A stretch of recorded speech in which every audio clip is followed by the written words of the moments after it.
ધોરણ 9 વિજ્ઞાનમાં પહેલો પાઠ છે આપણી આસપાસમાં દ્રવ્ય.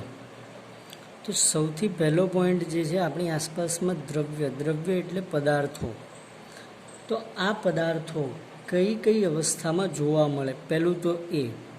તો આપણે ઘણા પદાર્થોને ઘન અવસ્થામાં જોતા હોય, જેમ કે તમારી આજુબાજુમાં રહેલી દિવાલો, બરાબર, એ જે નાનામાં નાના એકમથી બનેલી ઈંટથી લઈએ તો ઈંટ ઘન પદાર્થ છે. ત્યાર પછી તમે હવા અનુભવો છો, બરાબર, તો એનું સ્વરૂપ વાયુ સ્વરૂપ છે. અને તમે પાણી પણ પીવો છો તો એ પાણીનું સ્વરૂપ છે પ્રવાહી સ્વરૂપ છે. તો અહીંયા આગળ આપણે જાણીએ કે પહેલું તો દ્રવ્યની આ 3 અવસ્થા મુખ્યત્વે છે જે આપણી આસપાસ જોવા મળે છે. ત્યાર પછીની બીજી 2 પણ અવસ્થાઓ છે, જેમાંથી એક અવસ્થા જે છે એને પ્લાઝમા કહેવાય છે અને બીજી અવસ્થા છે એને કહેવાય છે બોઝ-આઇન્સ્ટાઇન સંઘટક. હવે આ બાકીની 2 અવસ્થા જે કીધી, પ્લાઝમા અને બોઝ-આઇન્સ્ટાઇન સંઘટક, આ બંને અવસ્થાઓમાં જોવા જઈએ તો પ્લાઝમા અવસ્થા જે છે એ ખૂબ જ ઊંચા તાપમાને મળે અને બોઝ-આઇન્સ્ટાઇન સંઘટક જે અવસ્થા એ ખૂબ જ નીચા તાપમાને મળે છે, બરાબર. તો સૌથી પહેલું તો આ પાઠની અંદર આપણે જે અગત્યના પોઈન્ટો છે એમાં પહેલો પોઈન્ટ છે દ્રવ્યનો ભૌતિક સ્વભાવ, કે દ્રવ્યનો ભૌતિક સ્વભાવ કેવો હોય. ભૌતિક અને રાસાયણિક 2 ભાગ પડે છે વિજ્ઞાનમાં, બરાબર. જેમ કે લોખંડ છે, એને આપણે અથડાવીએ તો અવાજ ઉત્પન્ન કરે, આ એનો ભૌતિક ગુણધર્મ થયો. પરંતુ લોખંડ છે એ હવામાં રહેલા ભેજ સાથે રાસાયણિક પ્રક્રિયા કરીને કાટ બનાવે, એનો રાસાયણિક ગુણધર્મ થયો. તો ભૌતિક અને ભૌતિક સ્વભાવ વિશે છે. ત્યાર પછી દ્રવ્યકણની લાક્ષણિકતા, એટલે કે જે તે દ્રવ્ય કેવા લક્ષણો ધરાવે છે તેના ઉપરની વાત છે. ત્યાર પછી દ્રવ્યની અવસ્થાઓ, જેના વિશે વાત કરી કે ઘન, પ્રવાહી, વાયુ, પ્લાઝમા, બોઝ-આઇન્સ્ટાઇન સંઘટક. પછીનો પોઈન્ટ છે કે શું દ્રવ્ય પોતાની અવસ્થા બદલી શકે. તમે બરફનો ટુકડો એક બાઉલમાં લઈ અને બહાર બેસો તાપમાં, તડકામાં, તો સૂર્યની ગરમીને કારણે પદાર્થ પોતે ઉષ્મા મેળવી અને આપણે જાણીએ છીએ કે એ બરફનો ટુકડો પાણીમાં રૂપાંતરિત થઈ જશે. અને નંબર 5 ઉપર જે છે એ પોઈન્ટ છે બાષ્પીભવન, બરાબર. બાષ્પીભવનનો અર્થ થાય બાષ્પમાં રૂપાંતરણ થવું.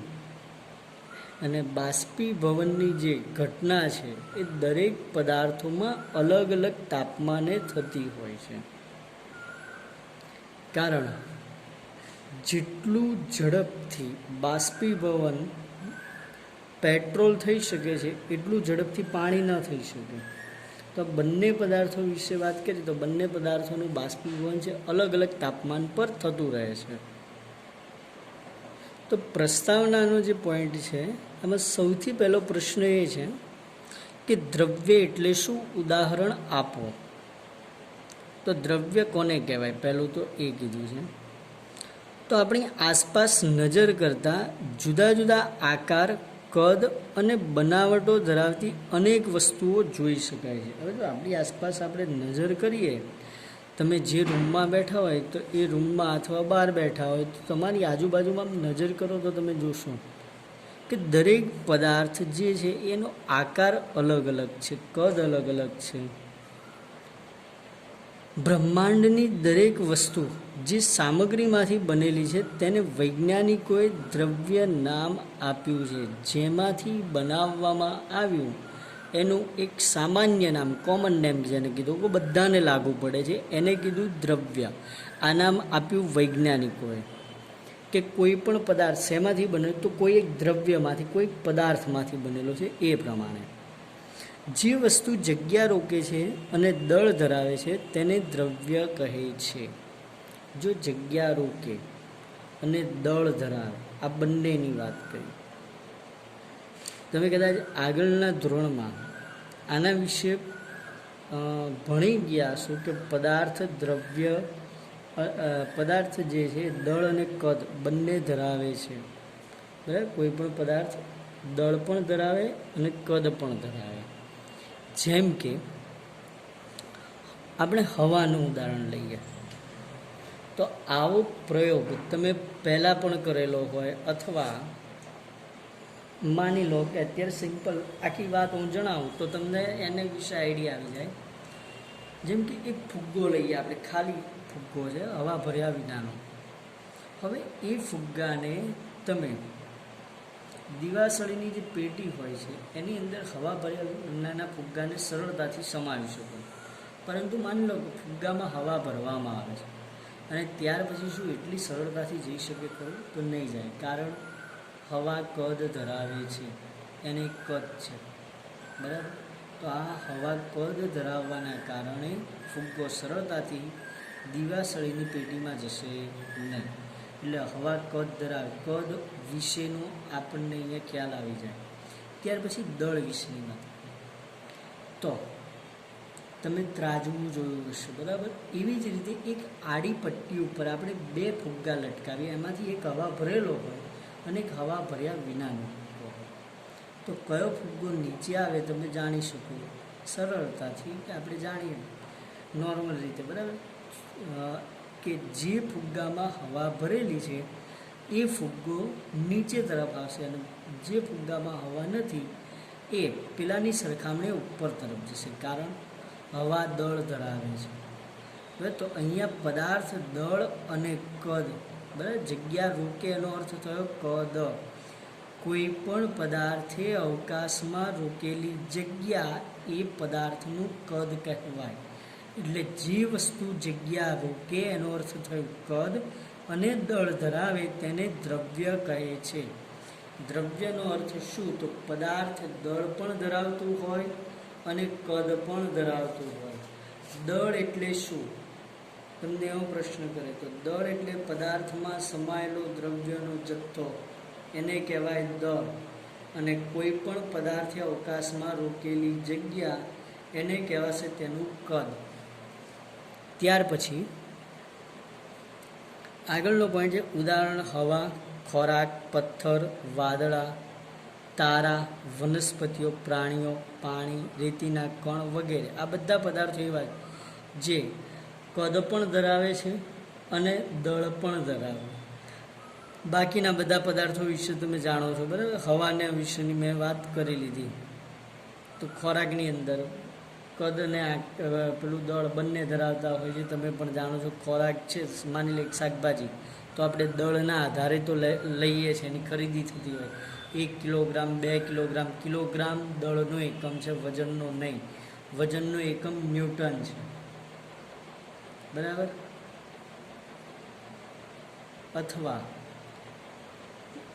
વજનનો બીજો એકમ થાય કિલોગ્રામ ગુણ્યા મીટર પ્રતિ સેકન્ડનો વર્ગ. આ એકમ તો તમને હજી ભણવાનો બાકી છે આખું, જે આગળના ધોરણમાં, આગળના ચેપ્ટરમાં આવશે, 10મા 11મા ચેપ્ટરમાં. તો ત્યાર પછી બીજો પ્રશ્ન છે, ભારતીય તત્વજ્ઞાનીઓએ, આધુનિક વૈજ્ઞાનિકોએ દ્રવ્યનું વર્ગીકરણ કેવી રીતે કર્યું હતું? ભારતીય તત્વજ્ઞાનીઓએ અને આધુનિક વૈજ્ઞાનિકોએ દ્રવ્યનું વર્ગીકરણ, દ્રવ્યને કેવી રીતે વર્ગીકૃત કર્યું? તો પહેલો પોઈન્ટ છે કે પ્રાચીન કાળથી મનુષ્ય પોતાની આસપાસની વસ્તુઓને સમજવાનો પ્રયત્ન કરતો આવ્યો છે. તો દરેક વસ્તુ સમજવા માટે આપણે પ્રયત્ન કરતા હોય. એટલે તમારી આસપાસ રહેલી વસ્તુઓ, જેમાં ઘણી બધી વસ્તુઓ આવી જાય, એના વિશે સમજવાનો આપણે ઘણો બધો પ્રયત્ન કર્યો. જેમ કે માની લે કે ઉદાહરણ આપું તો ત્યારે તમને કે તમારા ઘરે જે ઉપર છત ઉપર પંખો હોય છે, પંખો ફરે, બરાબર, પંખો સંપૂર્ણ ફરતો હોય છે, અંદરની મોટર શું સંપૂર્ણ ફરતી તે ના ફરે, એ માત્ર અડધું ચક્ર ફરે, પરંતુ બેરિંગના કારણે પંખો સંપૂર્ણ ફરતો ફરે. હવે વિચારો કે તમે બેઠા હોય એવો વિચાર આવે કે મોટર સંપૂર્ણ ગોળ ફરી જાય તો અંદર રહેલા તાર જે હશે એ કેવી રીતે ગોળ ફરી શકે? તો ફરી જ ના શકે, નહીં તો તૂટી જાય અંદર ને અંદર, આખું સંપૂર્ણ ગોળ ફરવા લાગે એવું હોય.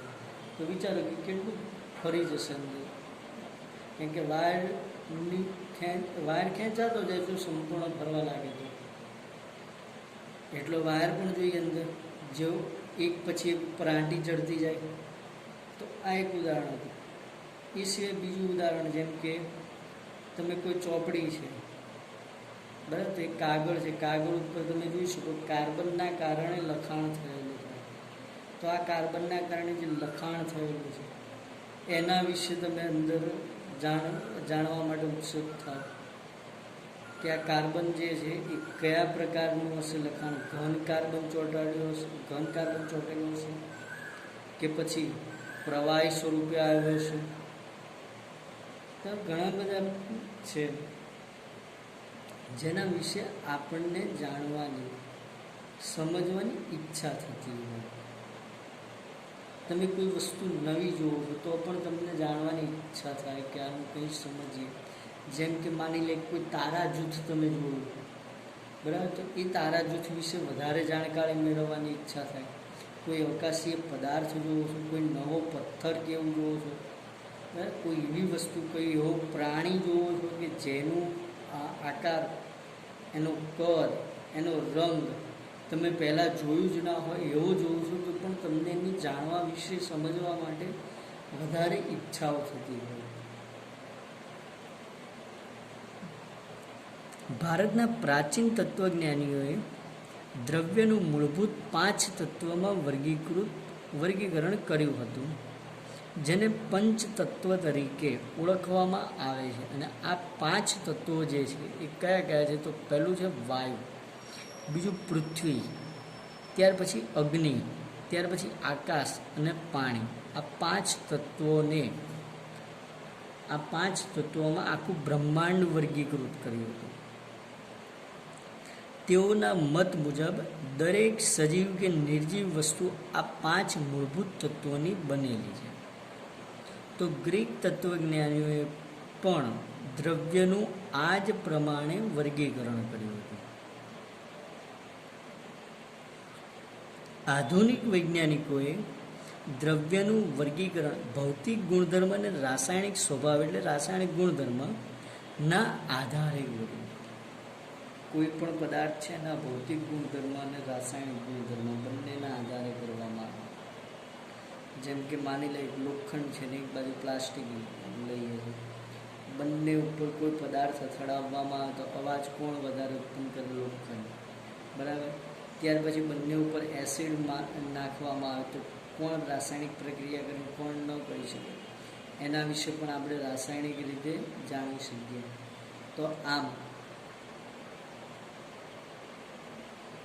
રાસાયણિક પ્રક્રિયા તથા ભૌતિક પ્રક્રિયા વિશેનો પણ ભેદ બનાવી શકાય અને દરેક પદાર્થને અલગ અલગ રીતે વર્ગીકૃત કરી શકાતો હોય છે.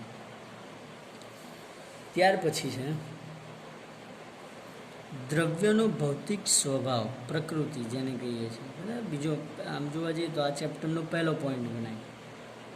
તો કોઈ પણ દ્રવ્ય છે એનો ભૌતિક સ્વભાવ, પ્રકૃતિ વિશે તો જુદા જુદા વૈજ્ઞાનિકોના સમૂહ દ્વારા દ્રવ્ય વિશે કઈ કઈ વિચારધારાઓ રજૂ કરી હતી? તો ઘણા લાંબા સમયથી વૈજ્ઞાનિકોના સમૂહ દ્વારા દ્રવ્ય વિશે 2 વિચારધારાઓ રજૂ થઈ હતી. વૈજ્ઞાનિકોનો એક સમૂહ એમ માનતો કે દ્રવ્ય લાકડા અથવા લોખંડના ટુકડાની જેમ સતત છે. સતતનો અર્થ એવી રીતે લઈ શકો તમે, લોખંડનો ટુકડો અથવા લાકડાનો ટુકડો જોયો છે, બરાબર. એ સતત કેમ કહેવાય? તો તમે જોયું છે કે એના કણો એક પછી એક ક્રમિક રીતે એવી રીતે બંધાયેલા છે, એવી રીતે ગોઠવણ થયેલી છે એના બંધારણની કે તમે એ પદાર્થ જે છે એને સંપૂર્ણ જ માનશો કે આ પદાર્થ સંપૂર્ણ જ છે, બરાબર. એ પૂરેપૂરો પદાર્થ છે, એમાં કોઈ પણ પ્રકારની આપણે બીજી વિશેષતાઓ જોઈ શકતા નથી. એટલે સંપૂર્ણપણે રહેલો છે. એમાં ક્યાંય વચ્ચે જગ્યા કેવું નથી, સતત સખત જેવો મજબૂત પદાર્થ છે, કઠોર. તો જ્યારે બીજો સમૂહ એમ માનતો હતો કે દ્રવ્ય રેતીના કણની માફક નાના નાના કણોનો બનેલો છે. આમ દ્રવ્ય માટે ઉપરોક્ત વિચારધારાઓ રજૂ થઈ હતી. હવે કેવી રીતે બનતું હોય, જેમ કે આપણે ચોકનું ઉદાહરણ લઈએ તો તમે બધાએ ચોક જોયો હશે, બરાબર. આ ચોકને ઘસવામાં આવે. તમે જોયું હશે કે બોર્ડ ઉપર શિક્ષક જ્યારે લખાણ લખે છે ત્યારે લખાણ લખાય આ ચોક વડે, તો એ વખતે શું થતું હોય, તો આ ચોકના કણો જે હોય એ જે બોર્ડ છે, બ્લેક બોર્ડ હોય, એની ખરબચડી જે સપાટી હોય, હવે આપણને એવું ભલે લાગતું સપાટી લીસી હોય, પરંતુ સપાટી લીસી હોતી નથી. એ ક્યાંક ને ક્યાંક થોડા ઘણા અંશે ખરબચડી રહેલી જ હોય છે. લીસી સપાટી, સંપૂર્ણપણે લીસી સપાટી બનાવવી ખૂબ જ મુશ્કેલ કાર્ય છે, કારણ એમાં ઘર્ષણ સૌથી ઓછું થઈ જાય. આપણે જે કાચ જોઈએ છીએ, બરાબર, કાચ ઉપર હાથ ફેરવે તો આપણને એવું લાગે કાચ લીસો છે, અરીસાનો, પરંતુ એ લીસો કાચ હોતો નથી જેટલું આપણે માની લઈએ. હવે આ બ્લેકબોર્ડ ઉપર શું થતું હોય, તો જ્યારે લખાણ લખવામાં આવે ત્યારે જે ચોકના નાના ચોકમાં રહેલા નાના કણ છે એ ખરબચડી સપાટીમાં ભરાઈ જતા હોય, જેના કારણે એ લખાણ ત્યાં લખાય છે, બરાબર. એ સફેદ ભાગ કેમ ત્યાં આગળ લખાયો, એ સફેદ ભાગ લખાવા પાછળનું કારણ શું, તો ચોકના સૂક્ષ્મ કણો બ્લેકબોર્ડની એ ખરબચડી સપાટીમાં એ જે પણ તમે એકડો લખો છો તો એક જે આકારમાં બનાવો છો એ આકારમાં ખરબચડી સપાટીમાં ત્યાં કણો ભરાઈ ગયા, એ કણો ત્યાંથી નીકળી શકતા નથી એમને, એટલા માટે. પછી ડસ્ટર વડે કરો એટલે એને લૂછવામાં આવે છે. ડસ્ટર વડે લૂછવામાં આવે ત્યારે શું થાય છે, આપણે સૌ જાણીએ છીએ કે ડસ્ટર જે હશે ને, તમે જોયું કાપડ કે રેક્ઝિન જેવા પદાર્થો બનાવવામાં આવે. કેમ? સામે ખરબચડી સપાટી સાથે કાર્ય લેવાનું. તમે માની લો કે ડસ્ટર તરીકે તમે કાચનો ઉપયોગ કરો તો કાચનો ટુકડો હોય કોઈ, એના વડે આપણે બ્લેકબોર્ડ ઉપર લખેલું લખાણ સરળતાથી કાઢી શકીશું નહીં, કેમ કે બ્લેકબોર્ડની સરખામણીએ કાચ ઘણો બધો લીસો ગણાય, બરાબર. એમાં રહેલા સૂક્ષ્મ ખાડાઓ છે એ પેલા કરતાં તો ઘણા બધા નાના છે, જેના કારણે સરળતાથી આ ખાડાઓમાં રહેલા ચોકના કણ એ દૂર કરી શકે નહીં. જ્યારે કાપડ કે રેક્ઝિનનો ઉપયોગ કરીએ છીએ તો એ તમે જાણો છો કે સપાટી ખરબચડી હોય છે, એટલે એના કારણે એ રેક્ઝિન શું કરશે, બ્લેકબોર્ડના જે ખરબચડી સપાટી છે બ્લેકબોર્ડની, એ ખરબચડી સપાટીમાં એટલે કે એ ખાડામાં રહેલા ચોકના કણો દૂર કરે. લૂછતી વખતે એ ચોકના કણો દૂર થાય, જેના કારણે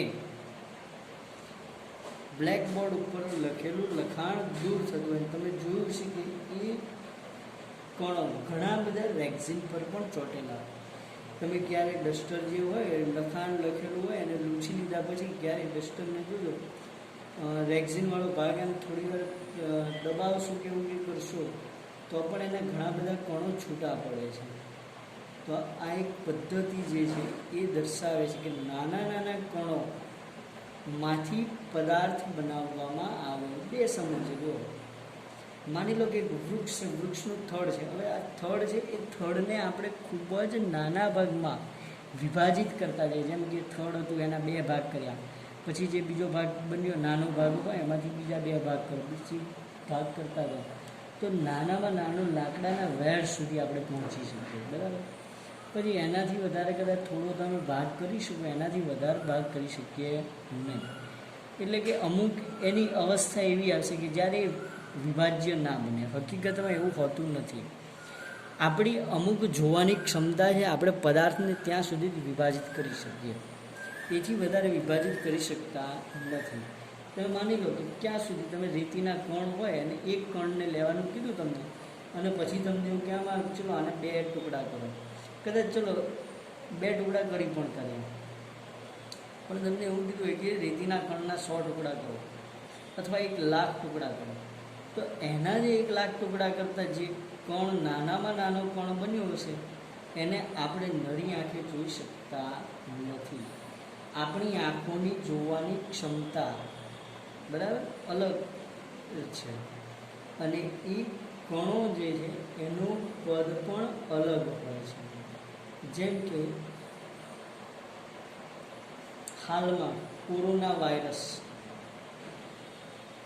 આ વાયરસનું કદ ઘણું નાનું હોવાને કારણે આપણે નરી આંખે નથી જોઈ શકતા.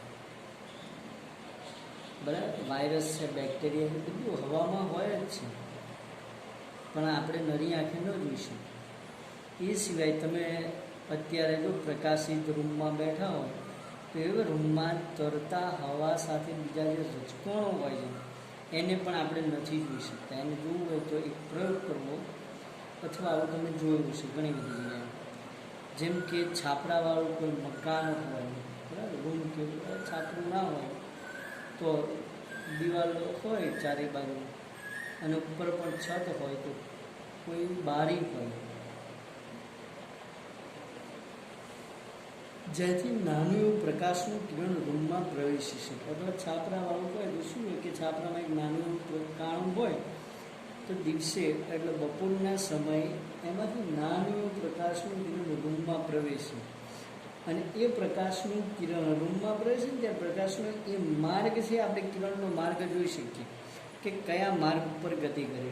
સીધું બીમ જેવું પડતું, પેલી લેસર ટોર્ચ તમે બધાએ વાપરી હશે, બરાબર, રમત રમ્યા હશો. એનું જે કિરણ બીમ પડે, એ જે પ્રકાશ પડે છે દિવાલ ઉપર, એવી જ રીતે પ્રકાશના કિરણપુંજનું પ્રતિબિંબ પડે. હવે આ જે કિરણ રચાતો પ્રકાશનો માર્ગ હોય, તમે એની અંદર જોશો ને તો એમાં જોવા મળશે તમને. એ પ્રકાશમાં તમે જોઈ શકશો કે ઘણા બધા રજકણો અંદર તરતા જોવા મળે છે, પરંતુ રૂમના દરવાજા અને બારી બારણા ખોલી નાખો એટલે તમે રજકણો જોઈ શકો નહીં. બરાબર, તો આ જે રજકણોને નરી આંખે જોવા છે તો પણ આપણી ક્ષમતા એટલી છે નહીં. આપણે બેક્ટેરિયા, વાયરસ, બરાબર, નાના નાના રજકણો, આ બધું નરી આંખે જોઈ શકતા જ નથી. એને જોવા માટે આપણે સૂક્ષ્મદર્શી યંત્ર, માઇક્રોસ્કોપ, આનો ઉપયોગ કરવો પડે. તો આ દર્શાવે છે કે આ પદાર્થો બધા નાના નાના પદાર્થો. અને બીજી વાત મેં હમણાં કરી લાકડા વિશે, લાકડાના વેર માટે. તો જો લાકડાના વેર સુધી પહોંચવા માટે આપણે શેનો ઉપયોગ કર્યો? પહેલાં થડનો ઉપયોગ કર્યો, વનસ્પતિનો, અને ત્યાર પછી એના ટુકડા કરતાં કરતાં કરતાં કરતાં લાકડાના વેર સુધી પહોંચ્યા. તો જો પહેલી જે મેં વાત કરી લાકડાવાળી, તો એમાં તો પદાર્થ મોટો હતો, એને નાનો કરતાં કરતાં આપણે નાના કણ સુધી પહોંચ્યા. પરંતુ ચોકની વાત કરો તો ચોક જે બને છે એ તો નાના નાના કણો જ છે, એને ભેગા કરતાં એવડું મોટું બન્યું ને, બરાબર. એક ચોકના સ્વરૂપમાં અસ્તિત્વ આવે. જેમ કે રેતી, બરાબર, આ રેતીમાં જે એને સિલિકા કહેવાય, એ સિલિકા જે છે, બરાબર, એમાંથી